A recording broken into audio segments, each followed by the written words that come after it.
Welcome to the English show.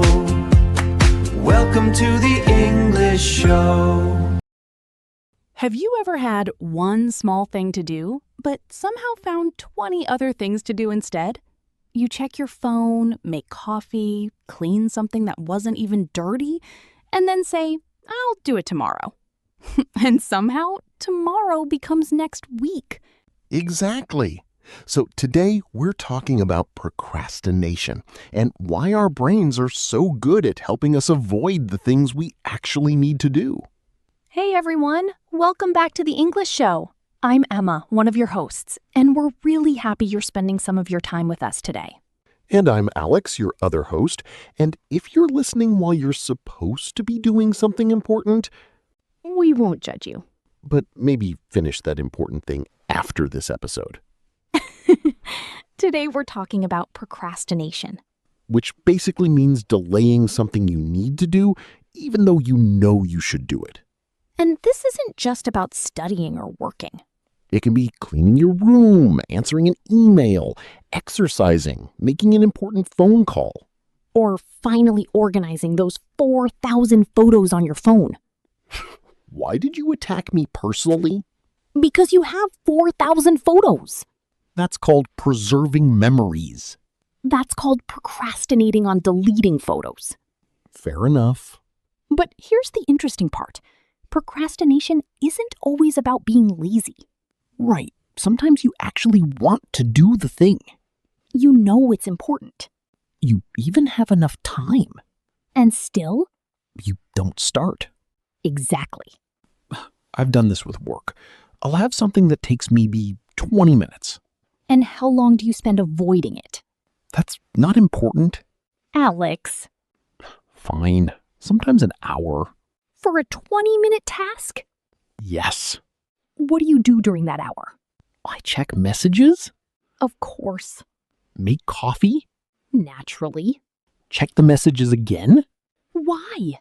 Maybe someone sent another message. In 3 minutes? You never know. Sometimes I suddenly remember something else I need to do. So you do that instead? Exactly. That's the funny thing about procrastination. We can become incredibly productive when we're trying to avoid one specific task. That's so true. You don't want to clean your room. Suddenly, washing the dishes feels exciting. You don't want to study. Suddenly, organizing your desk becomes extremely important. You need to answer an email. Suddenly, you need coffee. Again? It's a very demanding email. Of course it is. But why does this happen? Sometimes because the task creates an uncomfortable feeling. Like stress? Stress, boredom, confusion, fear of making a mistake, even the feeling that something is too difficult. So instead of dealing with that feeling, we escape from it. Exactly. And our phone makes escaping incredibly easy. One notification, One video, one message, and suddenly 30 minutes disappear. then we feel guilty. And because we feel guilty, the task feels even worse. So we avoid it again. That's a terrible cycle. It is. So what's the way out? Don't start by thinking about finishing the whole task. Then what should I think about? The first tiny action. Give me an example. If you need to study for an exam, don't tell yourself, I have to study for 3 hours. Well, because that already sounds painful. Exactly. Tell yourself, I'll open the book and study 1 page.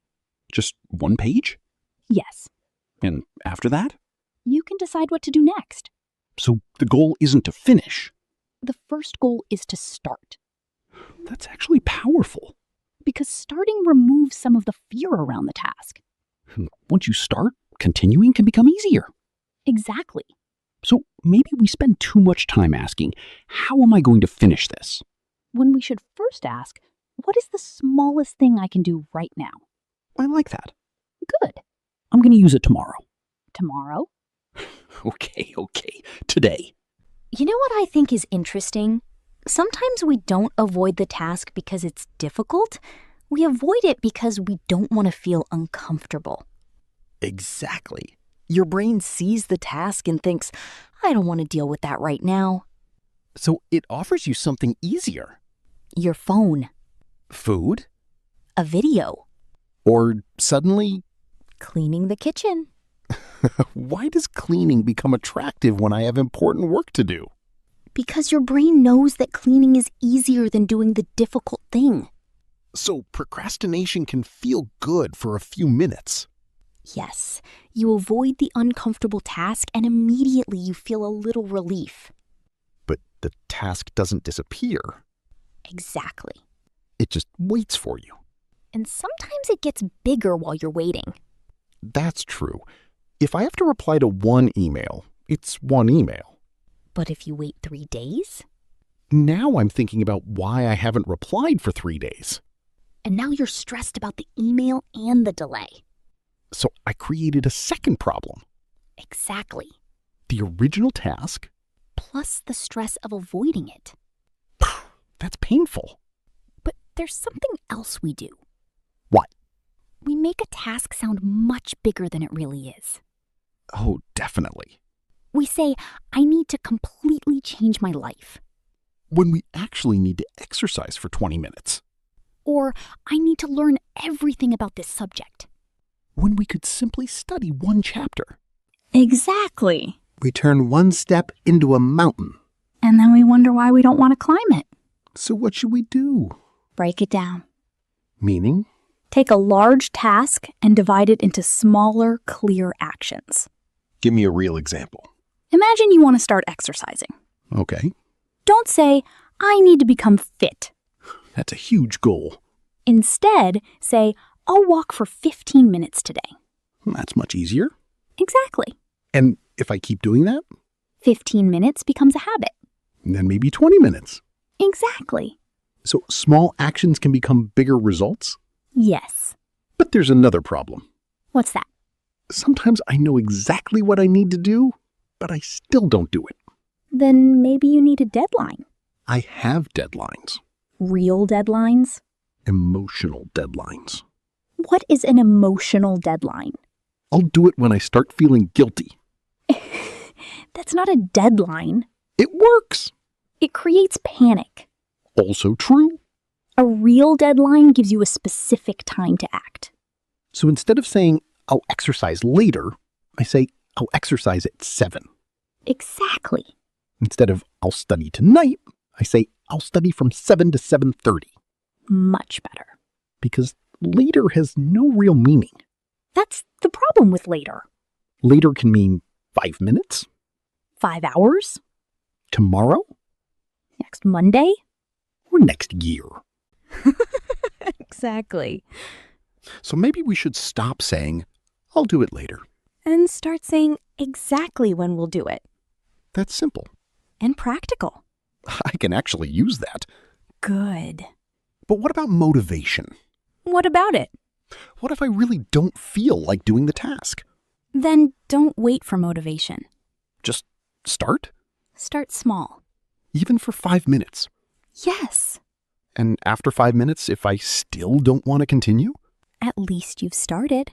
that's better than doing nothing. Exactly. So motivation isn't always the beginning. Sometimes action creates motivation. I think that's one of the biggest lessons here. And it's much more realistic than waiting for the perfect mood. Because the perfect mood doesn't always come. Exactly. Sometimes you just have to say, Okay, let's do the first 5 minutes. and stop negotiating with yourself. That's another good one. Because I've had entire conversations with myself before starting simple tasks. What kind of conversations? I'll start at 8. And? Actually, 8:30 is better. Then what? I'll start after coffee. And after coffee? Maybe after dinner. Alex, that's not planning. That's negotiation. And I'm very good at it. Unfortunately, yes. So maybe the solution is to stop asking, do I feel like doing this? Exactly. And ask, what's the smallest step I can take right now? That's the question. I like it. Good, because we're going to make it even more practical in the next part. Okay, Emma, let's make this practical. Imagine I have something important to do, but I keep avoiding it. What's the first thing I should do? Make the first step ridiculously easy. Ridiculously easy? Yes, so easy that your brain has almost no reason to argue. Give me an example. You want to read more? Yes. Don't tell yourself, I'm going to read for 1 hour every night. Because I'll probably fail on day 3. Exactly. Say, I'll read 2 pages. 2 pages sounds manageable. That's the point. What if I want to start exercising? Don't start with a huge workout plan. Put on your shoes and walk for 10 minutes. What if I want to write something?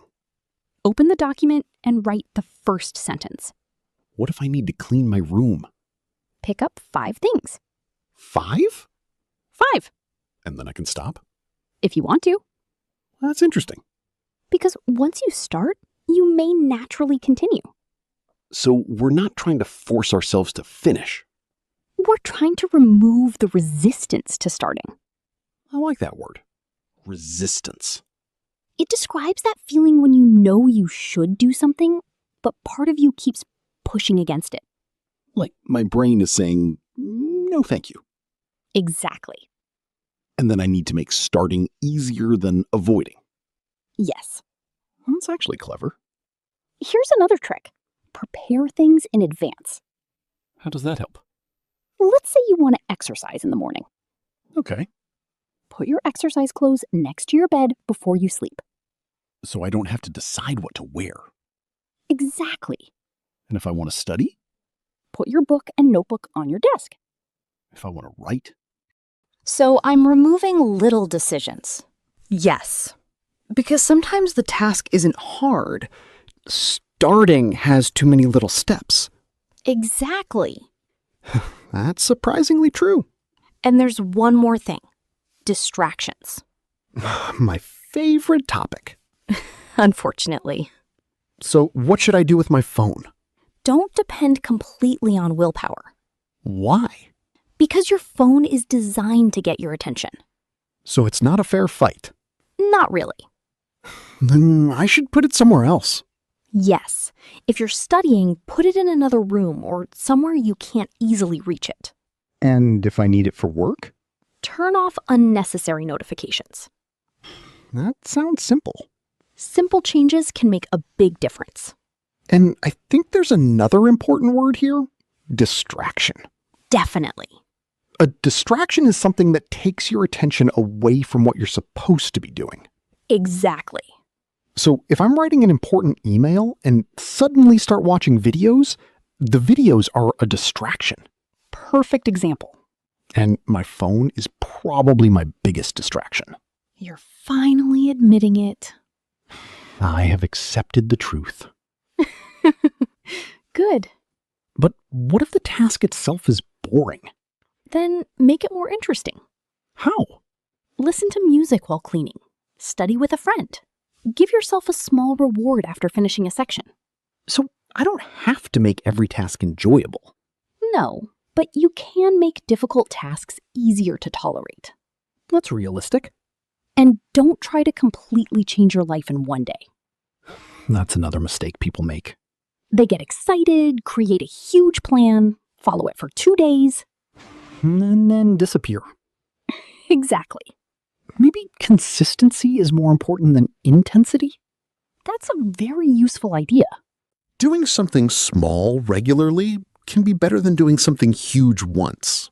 Exactly. So if I read 10 pages every day, that's better than reading 100 pages once a month. For building a regular habit, yes. And if I exercise for 15 minutes every day, That's better than planning a 2-hour workout and never starting. I think we're discovering something here. What? Beating procrastination isn't about becoming a completely different person. Exactly. It's about making the next action easier And more specific. and removing distractions. And starting before you feel perfectly ready. That's a much more realistic approach. And if this conversation is helping you, you know what to do. Like the video and subscribe to the English show? Exactly. See, even Alex knows the routine now. I'm learning. Slowly. Very slowly. That's okay. We're not in a hurry. Unlike my unfinished tasks. Exactly. And now let's look at some English phrases you can actually use when talking about procrastination. Okay, Emma, let's test something. We've talked a lot about procrastination, but now let's give our learners some English they can actually use in real conversations. Good idea. And this time, we're not choosing 5 super easy words that everyone already knows. Please. We're going to look at 5 useful expressions connected to delaying things, avoiding tasks, and finally getting started. Perfect. What's number 1? Put something off. I hear that phrase a lot. It means to delay doing something until a later time. So if I say, I keep putting off my homework, it means I keep delaying my homework. Exactly. And I can use it for important things too. Yes. For example, I've been putting off calling the doctor. That's very natural. Now, here's your comment question for this phrase. What is one thing you're putting off right now? Don't just think about it. Say the sentence out loud. I'm putting off. Finish the sentence and tell us in the comments. Good. What's number 2? Get around to something. This one sounds a little strange. It means finally finding the time or opportunity to do something you've delayed. So I could say, I finally got around to cleaning my room? Exactly. Which means I delayed it for a long time, but eventually I did it. Perfect. So if I haven't replied to an email for 3 days, I could say, I haven't gotten around to replying yet. That's a very natural example. And honestly, I probably use this phrase more than I want to admit. Most people do. What's number 3? Drag your feet. That sounds funny. It is a little funny, but it doesn't literally mean walking while dragging your feet. So what does it mean? It means to be slow or unwilling to do something. For example, he's been dragging his feet about making a decision. Exactly. So he's taking too long because he doesn't really want to make the decision. Right. I can imagine someone literally walking very slowly dragging. That's actually a good picture for the expression. Come on, Alex, make the decision. I'm coming. You've been coming for 3 days. Exactly. Okay, number 4. Bite the bullet. That's definitely an interesting one. It means to finally do something difficult or unpleasant because you know it needs to be done. So if I've been avoiding a difficult phone call, I can say, I need to bite the bullet and make the call. Perfect. Basically, stop avoiding it and just do it. Exactly. I like this one. It's especially useful when you know something won't be pleasant, but delaying it will only make things worse. Like paying a bill you've been avoiding. Exactly. Or cleaning that mysterious drawer in your kitchen. We don't know what's inside that drawer anymore. Maybe we shouldn't bite the bullet on that one. Maybe we should. What's our final phrase?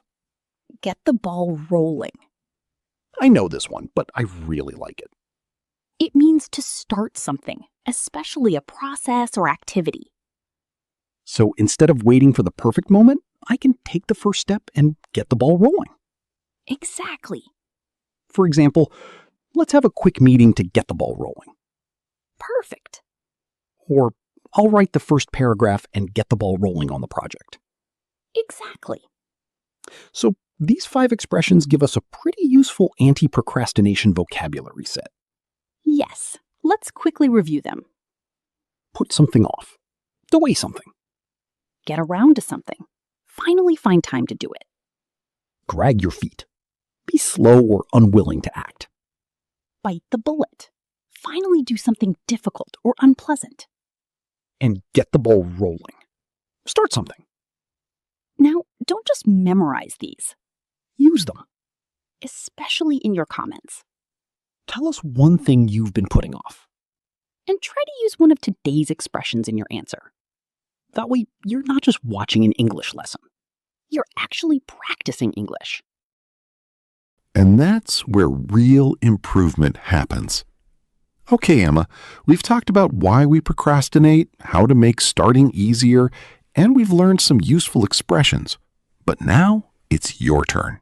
Yes, it's time for a small speaking challenge. And don't worry, you don't need perfect English. In fact, I don't want you to spend 5 minutes trying to create a perfect answer. Because that would be procrastination. Exactly. Here's your question. What is one thing you've been putting off, and why have you been delaying it? Pause the video right now. Don't just think about your answer. Say it out loud. You can start with, I've been putting off. Then explain why. For example, I've been putting off exercising because I always feel too tired after work. That's it. Simple, natural, and real. Now here's the important part. Write your answer in the comments. And try to use one of today's phrases. You could say, I've been putting off learning to cook. Or, I finally got around to cleaning my room. Or maybe, I've been dragging my feet about applying for a new job. that's a great one. The more you write, the more chances you have to practice. And don't worry about making mistakes. Mistakes are part of learning. The important thing is that you actually use the English. Exactly. And here's something I want you to remember from today's conversation. You don't have to finish everything today. You just have to start. 1 page. 1 phone call. 10 minutes of exercise. 1 paragraph. 1 small action. Because sometimes the hardest part isn't doing the work. It's getting started. So after this video, don't say, I'll do it tomorrow. Pick 1 small thing you've been avoiding. And get the ball rolling. Even if you only work on it for 5 minutes. And if you haven't already, don't forget to leave your answer in the comments. We really want to know what you've been putting off. And maybe seeing other learners' answers will give you a little motivation too. That's what we want this community to be about, learning together, practicing together, and getting a little better every day. I'm Alex. And I'm Emma. Thanks for spending this time with us. And remember, Don't wait for the perfect moment. just take the first small step. See you in the next episode. Bye.